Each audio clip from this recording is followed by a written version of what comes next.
Hello, I am back to do another interlinear study with you guys, this one regarding the concept of Jubilee, the proclamation of Jubilee. And right off the bat, I'm going to tell you that there is a very big distinction that we need to make between Leviticus 25:9 and Leviticus 25:10. One regards an isolated declaration of Jubilee on a specific day, and the other regards declaration to begin a specific year. They are different and they apply to two totally different things.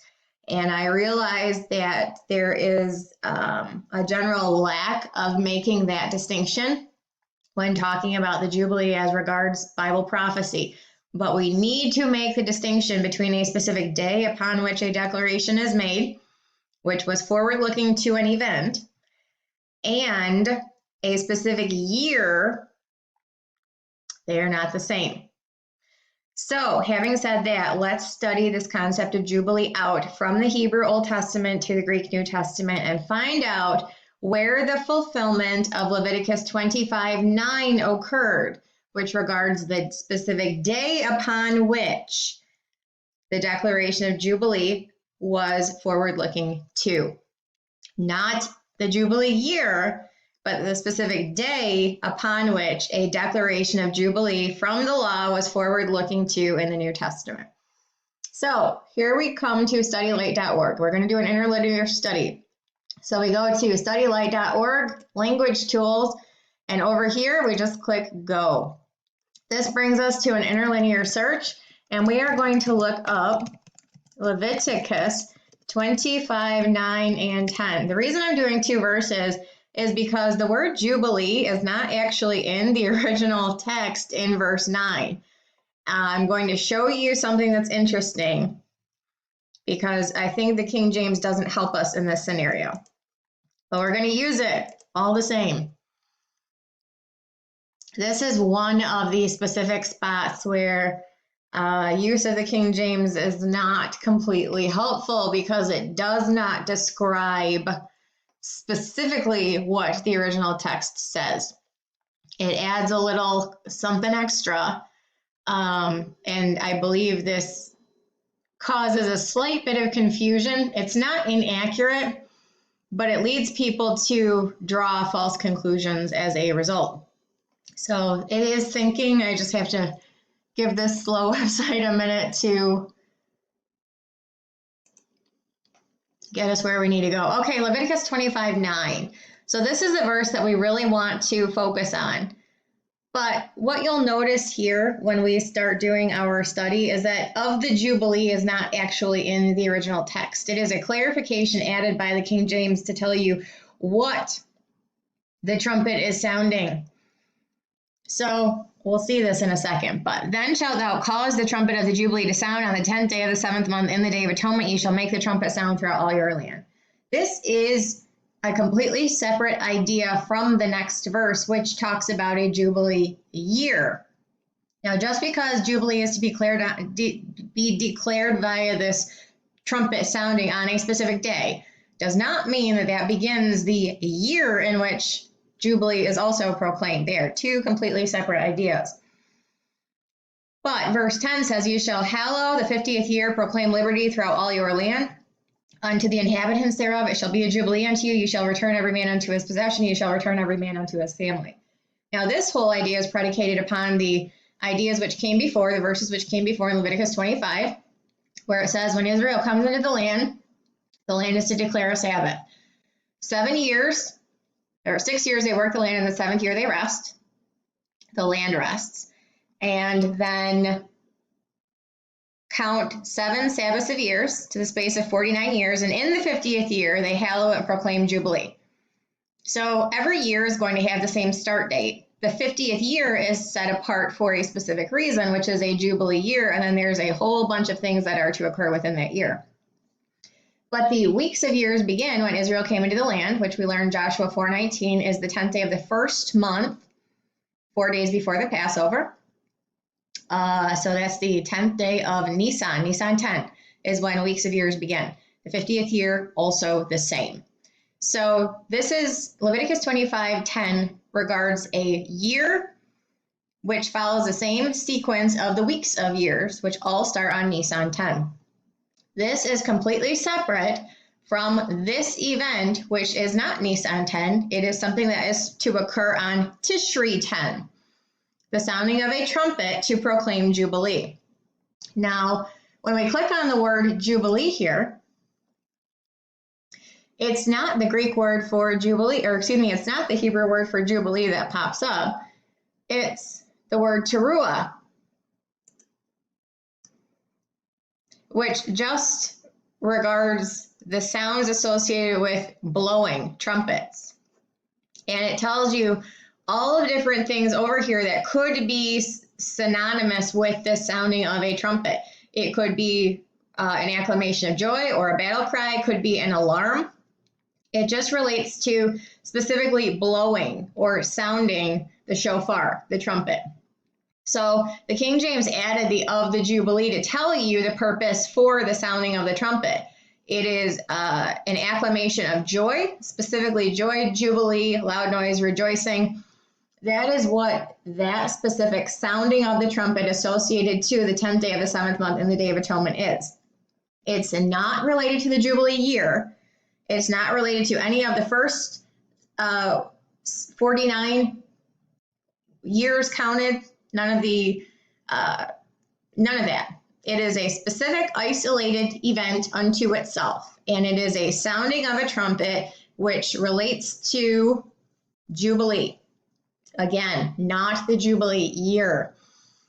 So we learned that it's not specifically related to the Jubilee year by the fact that this actually of the Jubilee is not in the original text. It was added for clarification to our English versions.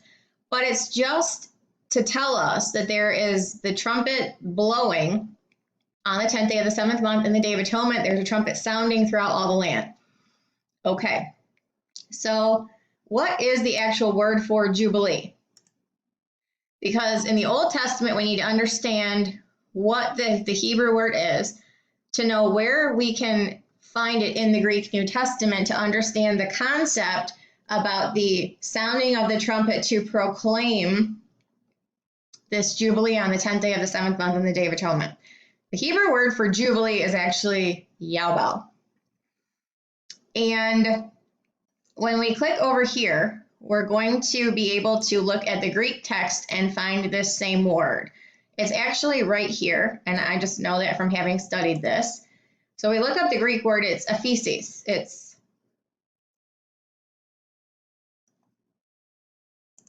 Why did it change? So there's the Hebrew word Yobel. The Greek word aphesis. Sorry. In the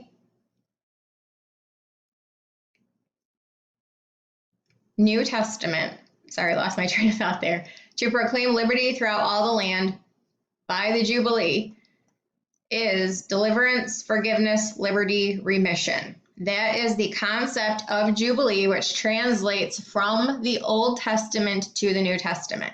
So when we take this concept of Jubilee up to Leviticus 25:9, because that's what this trumpet, the blowing of this trumpet is synonymous with, is the sounding of Jubilee on the 10th day of the 7th month in the Day of Atonement. Where do we find in the New Testament the sounding of Jubilee via the trumpet on the 10th day of the 7th month in the Day of Atonement?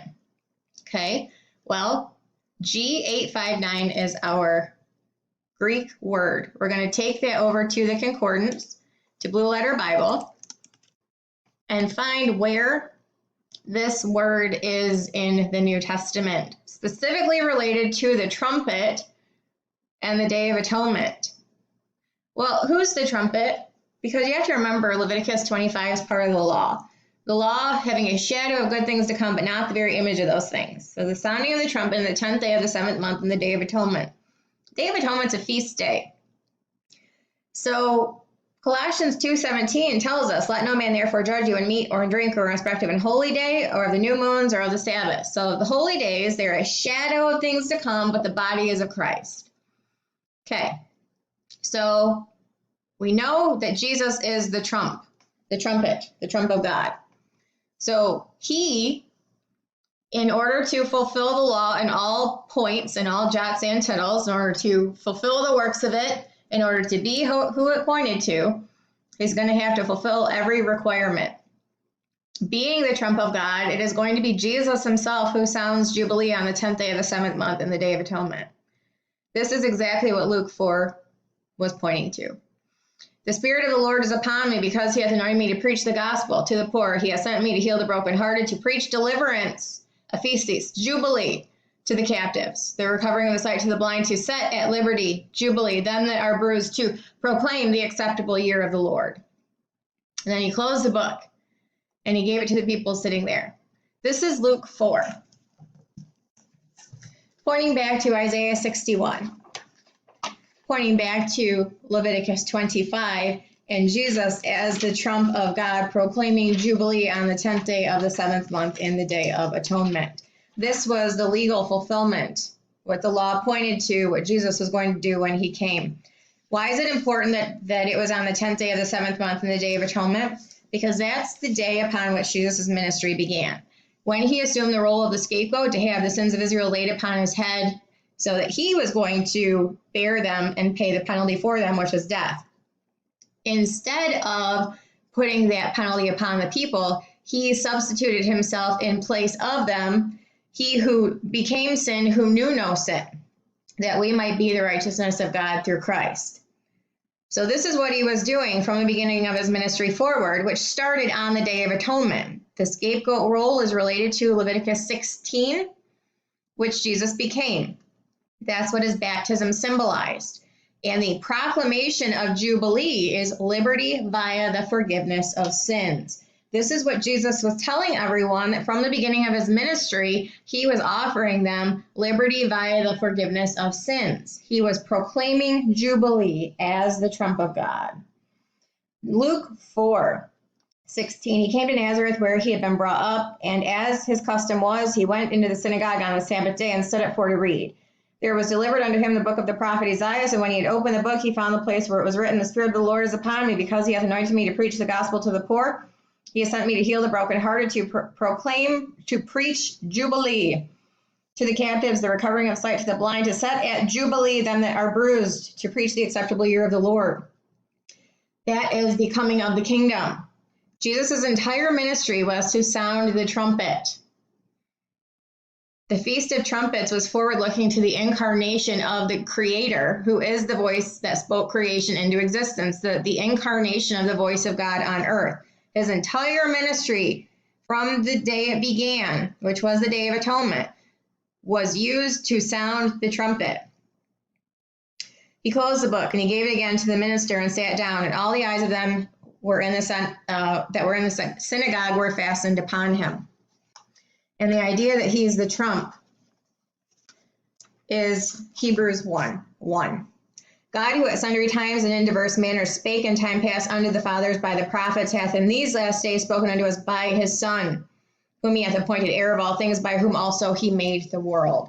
The Feast of Trumpets is celebrated on Tishri 1 because that is the assumed start date of creation, where the trump of God began to speak creation into existence. It is a memorial or a commemoration of the first time the trump of God sounded, which was to create the world.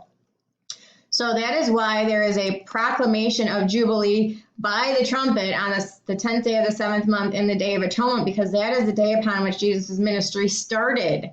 And it was the day upon which Jubilee was declared by the scapegoat, via liberty, for the forgiveness of sins.